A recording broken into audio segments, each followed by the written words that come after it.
Dubay markazida eng arzon uylar narxi 500-600 ming dollardan boshlanadi. Bu yerda asosan boylar yashashadi. Ya'ni million pul topadigan insonlar yashashadi. Va xuddi shuni yonida mana ko'rishingiz mumkin. Mana bu yerda qurilish ketyapti. Havo harorati salkam 45 daraja.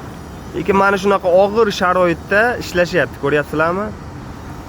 Biz bor yo'g'i 5-10 daqiqa mashinaga minguncha issiqqa chida olmaymiz, lekin bular soatlab ishlashyapti. Va eng achinarlisi, bularning oylik maoshi bor yo'g'i 300-400 dollar.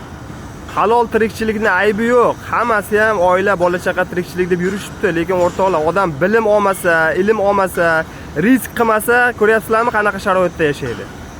Xullas, bu video yoshlar uchun ilm hamda ilmsizlik o'rtasidagi risk hamda Allohga rizq qilish, tavakkal qilishdan qo'rqish o'rtasidagi farqni ko'rsatish edi. Xulosa o'zingizdan.